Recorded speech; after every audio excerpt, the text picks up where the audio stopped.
Olá, turma. Muito bom dia.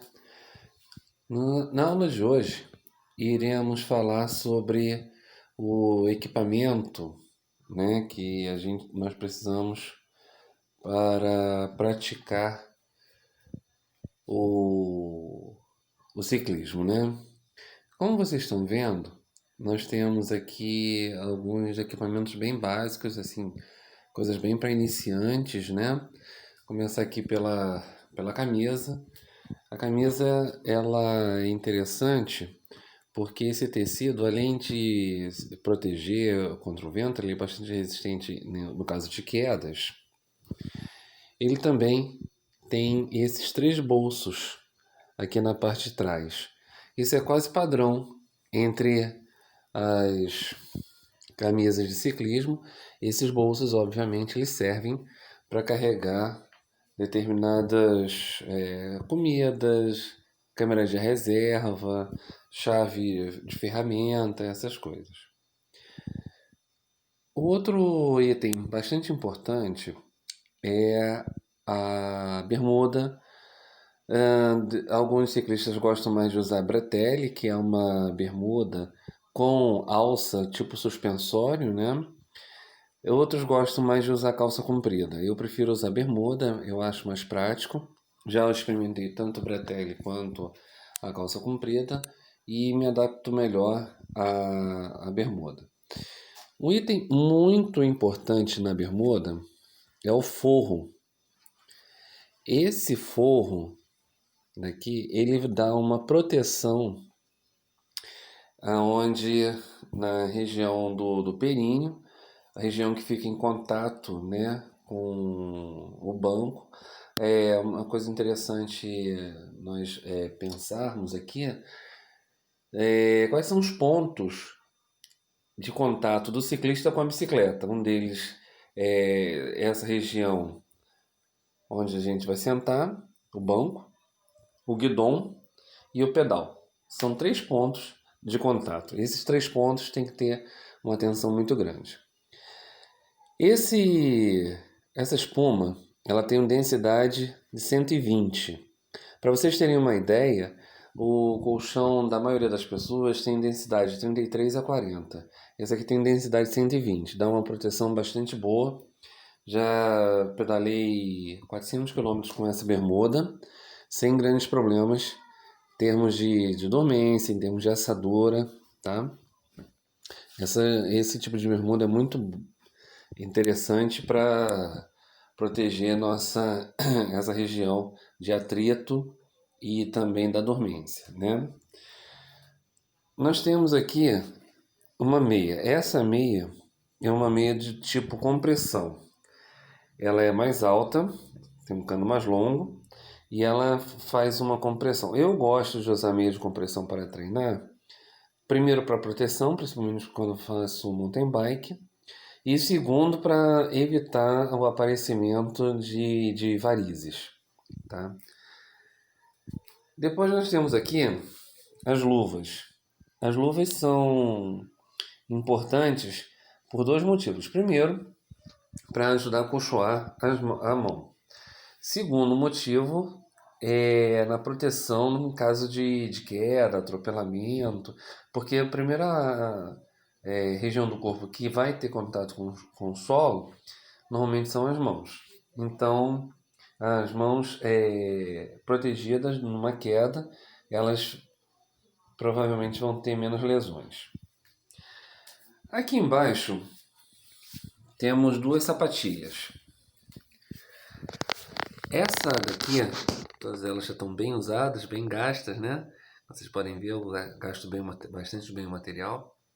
Essa daqui é a sapatilha de speed. Essa aqui é uma sapatilha de mountain bike. A grande diferença entre elas é o encaixe. Porque quando nós pedalamos, usamos sapatilhas e ficamos presos à bicicleta. Esse aqui é o taco, é onde a gente se encaixa a sapatilha no pedal da mountain bike. Esse aqui é o encaixe da sapatilha de Speed. Esse é o taquinho de Speed. É bem diferente do outro taquinho. Como vocês podem ver, está bem gasto. Já está na hora de trocar. O uso da sapatilha é importante, principalmente por questões de segurança e estabilidade na pedalada. Depois nós temos aqui alguns itens que são importantes, né, da gente levar. Isso aqui é uma lanterna, um pisca. Esse daqui ela é carregável via bateria, placa solar. Isso aqui é uma placa solar, tá? Ela estava guardada, então não está descarregada. Essa aqui é um farol. É um farolzinho que dá uma certa luminosidade. Ele tem dois modos. Esse modo é o pisca e tem o modo contínuo. Já fiz bastante provas com esse farol. Ele leva duas pilhas aqui dentro e aguenta ter uma autonomia de até 88 horas. Aí para desligar é só apertar mais prolongadamente. Câmeras de ar, reserva. Temos sempre que levar uma, no mínimo. A conta é mais ou menos o seguinte: uma câmera de ar reserva para cada 50 km pedalado. Aqui à esquerda nós temos a de mountain bike. Vocês podem ver ela mais larga, tá? E temos aqui a de speed. Ela é bem mais fina, tá? São pneus bastante diferentes. Também temos aqui a bomba. Essa aqui é uma bomba para nós transportarmos durante o treino, a prova, certo? É uma bomba portátil. E o mais importante, talvez item de segurança mais importante, é o nosso capacete. Esse capacete, ele tem que seguir normas do Inmetro. Muitas vezes o que diferencia numa queda a capacidade da gente sobreviver, né, ou não a um acidente. Praticamente, depois que o capacete foi tornado obrigatório, o número de atletas que vieram a falecer por traumatismo craniano reduziu brutalmente. Era muito comum, antigamente, até a década de 90, os profissionais não eram obrigados a usar capacete. Eles pedalavam com boné e só os amadores eram obrigados. Agora não, todo mundo é obrigado a pedalar com capacete. E aí, por último, mas não menos importante, temos a bomba de pé. Essa bomba, ela serve para calibrar o pneu em casa, e essa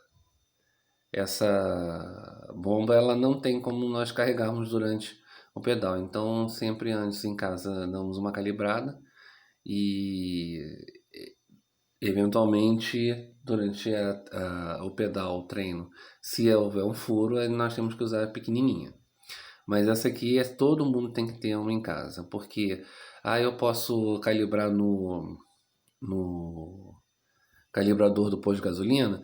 Se eu tiver apenas a mountain bike, sim, porque o número a pressão que vai numa mountain bike, ela varia. Aí, se você estiver usando um pneu sem câmera, que é o tubeless, 18 PSI, tá? E até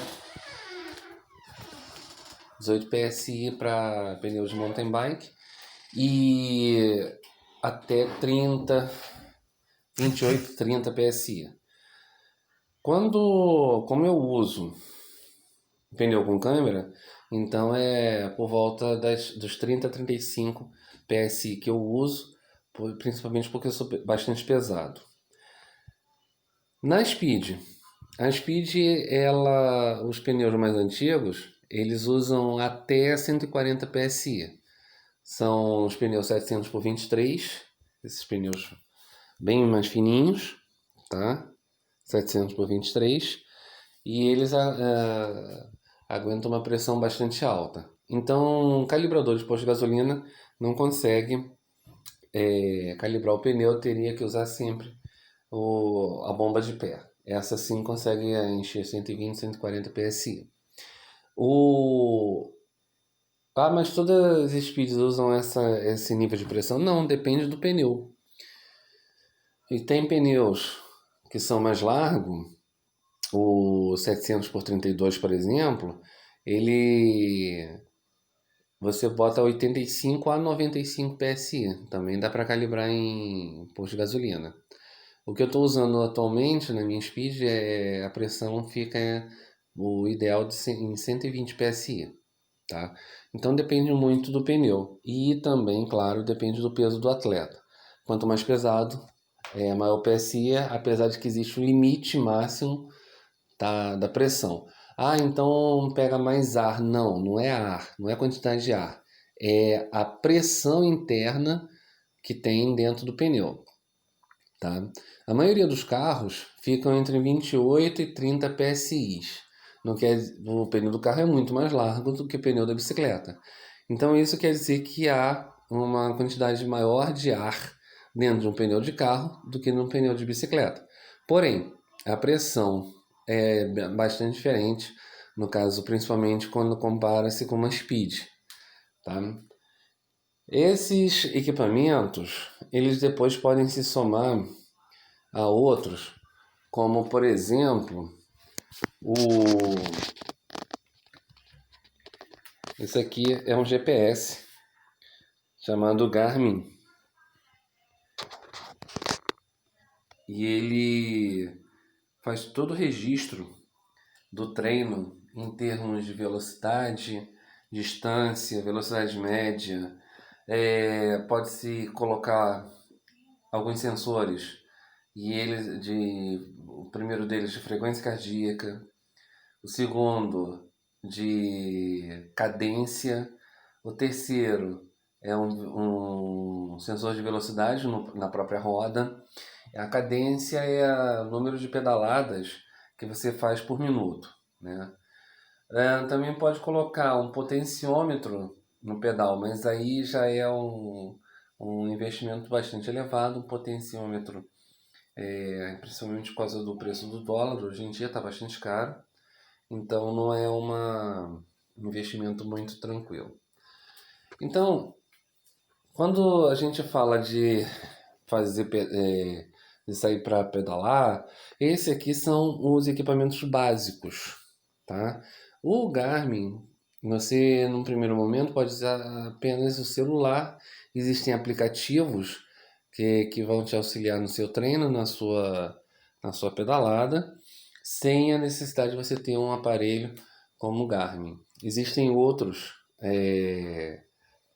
GPS no mercado que são um pouco inferiores em termos aí de funcionalidade, de precisão, e a Garmin já está no mercado há muitos anos. E ela consegue trazer, além do aparelho em si, consegue trazer também bastante aplicativos que pode se depois baixar da loja da própria empresa para ter mais dados ainda.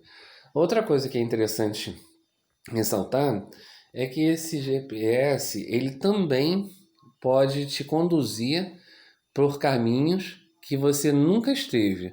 Ou seja, existe a possibilidade num caminho ser traçado no mapa e você faz um download para o Garmin e sai para pedalar e o Garmin vai te indicando os caminhos, as curvas, as entradas, enfim, todo o sentido e direção para você percorrer o trajeto. Esse trajeto pode ser feito em determinados sites, né? Como por exemplo o site do Strava, que é um aplicativo muito conhecido no mundo do ciclismo e da corrida, muito usado. Ele tem uma função que é de desenhar o trajeto e depois pode se fazer download para o GPS. E aí o GPS tem uma tela específica que vai indicando o caminho, tá certo? Vou colocar outros vídeos aí, e é claro que é o seguinte, o equipamento ele varia também de cada modalidade. Esse aqui é o equipamento mais básico para o ciclismo de mountain bike mais básico. Por exemplo, se falarmos de downhill, o capacete é diferente, existem proteções no pescoço, das costelas, existem proteções no joelho, que são bem diferentes. Vou colocar mais alguns vídeos dando mais alguns exemplos de alguns equipamentos, tá certo? Ah, é... eu vou botar também um outro vídeo de uma prova que nós fizemos. Observem que vou estar usando algumas roupas diferentes para pedalar, que são roupas próprias para a prática do randoné. Tá bom, turma? Valeu, obrigado aí, abraço a todos, bons estudos.